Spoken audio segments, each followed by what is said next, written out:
Hi everyone, Claire here, and today I'm going to be using ice resin and I'm going to be showing you how to make your own mould from fun foam.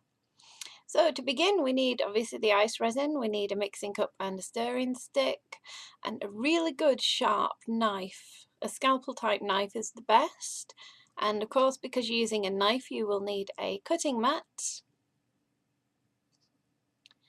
And then you need the image that you're going to actually cut out. So I've chosen the Angel Rune image from the Mortal Instruments. Everybody knows I'm obsessed with the Mortal Instruments, so there we go. And I'm using a standard thin piece of fun foam and a 6mm thick piece of fun foam. To begin with, you're going to need to cut out the image that you're actually going to use, and this one, it was simple. I just cut it out with a pair of scissors.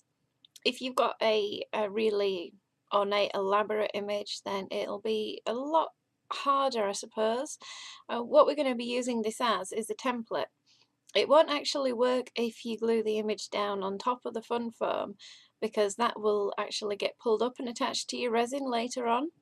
So I wouldn't actually advise gluing the image that you're using down. Just cut round it. It makes everything later on so much simpler for yourself. And this is actually a project that I did for the ice resin design team in 2015, I think it was. And I've still actually got the piece that I made, because obviously we've got the whole love of the Mortal Instruments, but I still actually have the piece that I made, and I turned it into a choker, and it's really cool. I do wear it all the time, and the only difference is that later on I decided I wanted to dome the top, so I put an extra doming layer on top of the original piece, and that is instead of you'll see later on that it comes out pretty flat, and once I sanded it and finished it, it looks really nice, but I just decided that an extra domed layer would make it just a little bit different. So I did the doming layer about a year later, so you can actually add on to ice resin at any point. It will automatically melt to itself. So what I'm doing now is I'm taking the thick layer, and with a Sharpie I'm just drawing around my image. So I'm using it as the template, or a stencil you could say, and it doesn't need to be exact, it can be rough, so don't worry about it too much, and don't be tight with your foam. Make sure you leave quite a thick border all the way around your image. It will make it easier in the long run because you'll have a more stable base. Like you do with any mould, you'll notice that any mould has got quite a gap, quite a wide gap around the outside. That just stops your mould from collapsing when you've got weight in it, and if you're putting resin in it, it will create a force, so it will push out your sides, for example, and then you'll get a really rubbish blobby pushed out piece. So all you want to do is cut out your image very carefully and keep your knife completely straight when you're cutting, otherwise you will get a chamfered edge, which again is not something that you want to actually get. So make sure that your knife is dead straight upwards and carefully cut out your image. I'm going on the inside of the line, and to make sure that I cut all the way through, I am going through the back as well.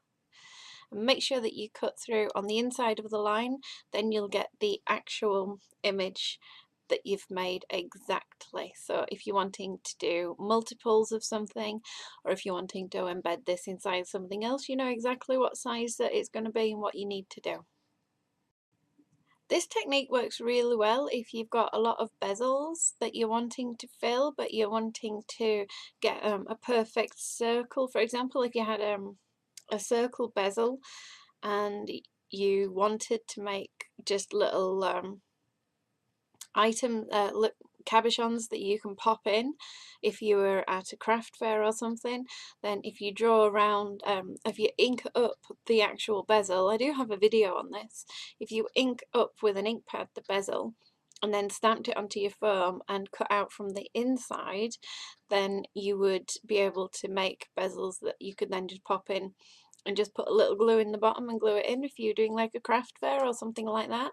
It is actually a really good versatile technique, and it makes it easy to pre-make a lot of things all at once because the fun foam doesn't really cost very much in the long run.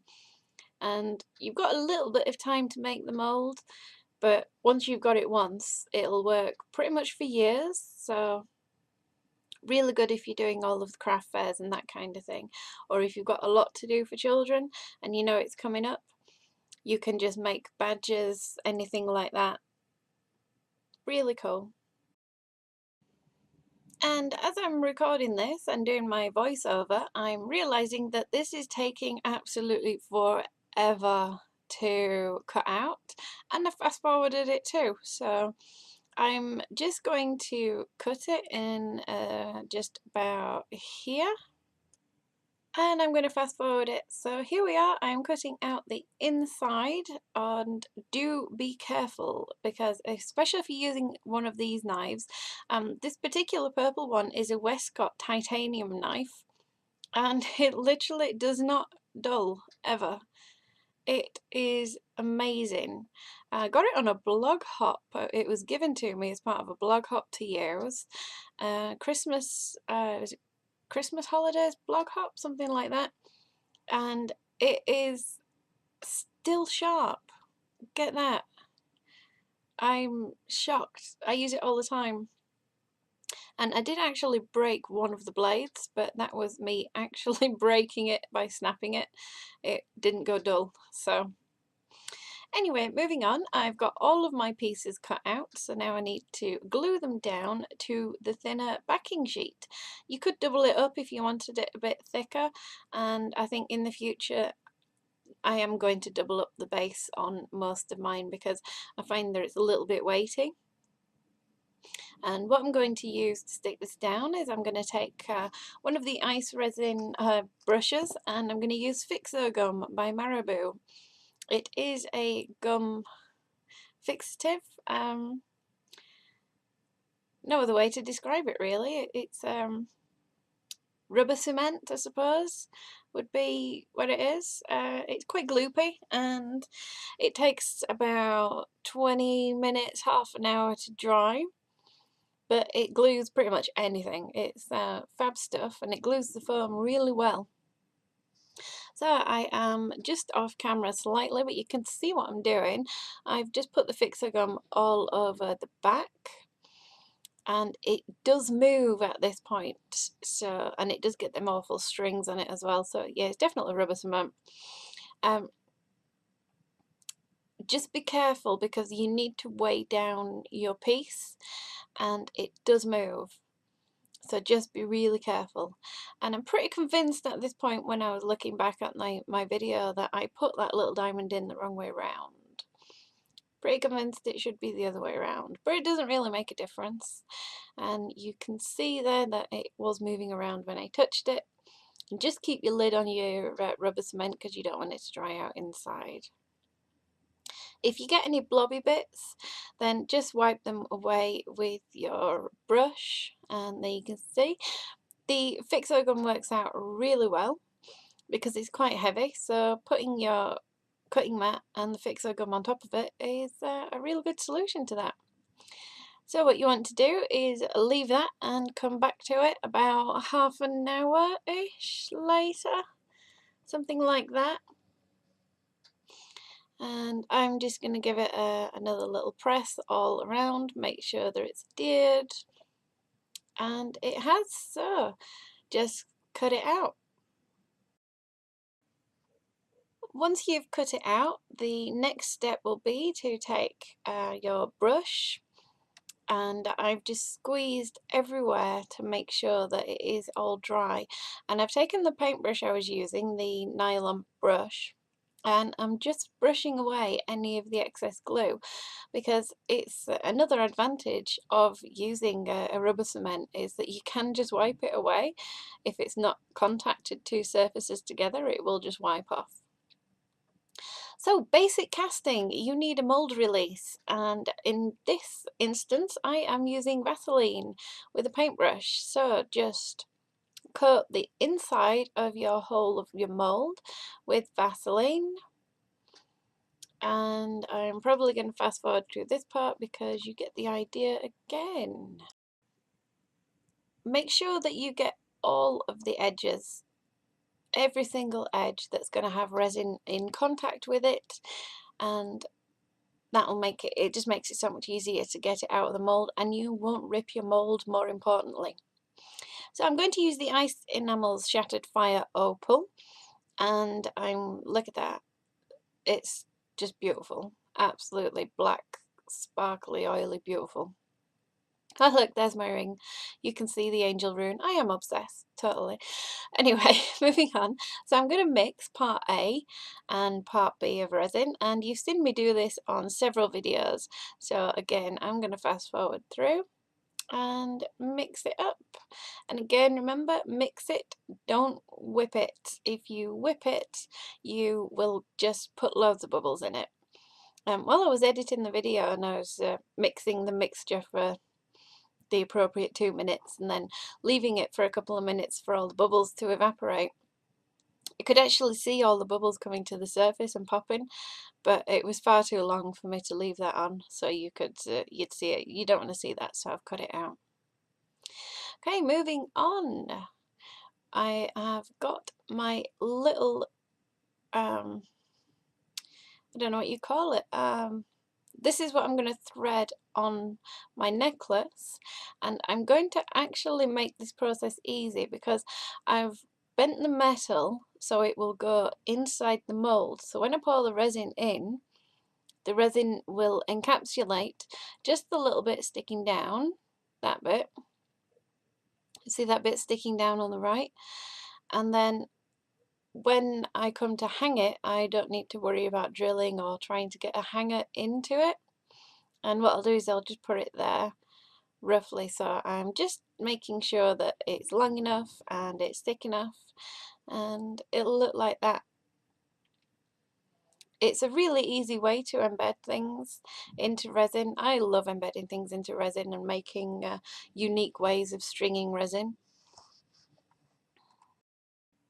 And now we're on to the fun part. So I've got a tiny spoon, and I'm going to put a couple of spoonfuls of the Shattered Fire Opal into the resin and give it a little mix around. And I decided that was not enough, not nearly enough, so I heaped a load more in. You can see it's quite actually thin there. See, there's not actually that much, so I add a load more in, but you don't need to see that, so I'm going to fast forward again.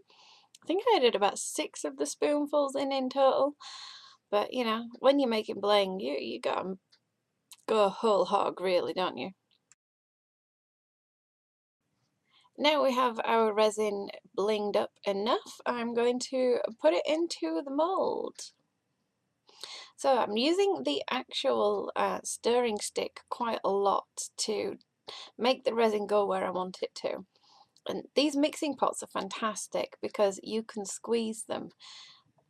They're really good for making a small pouring spout. So I'm just going to use the mixing stick and I'm going to pour it, push it, make it go in. I like to do a really thin layer first and make sure that there isn't any trapped air space. The last thing that you want in a resin piece is a big blob of a bubble, because that means you have to get a drill it out, and then faff about putting more resin in to fix it. But if you just spend a little time filling your mould at the start, you cut out all of them problems straight away. And the last thing you want to do is make a project even more difficult for yourself. And this one's quite easy, but if I can give you tips that I've tried and tested and done for years that make things easier, then I'm just going to share all of my tips. There's no point keeping anything secret. Sharing is caring, as they say. That's a bit squee. Maybe it's because it's Christmas and feeling in a friendly-like mood. And moving swiftly on, so I have filled my mould as much as I want it, and the leftover resin always gets put into another mould, and I've got hodgepodge moulds. So I'm taking my little hanger and putting it in exactly where I want it. I decided I was going to put it higher and have it actually hanging on an angle, so I've just left that, and I will give you a close-up. And I'll show you a couple of close-up pictures right at the end of the finished piece. And here are the close-up shots. So I hope you've enjoyed my video, and I hope you've enjoyed the sparkliness of my project. I really enjoy it and I wear it all the time. Thanks so much for watching, and I shall see you in the next one. Bye.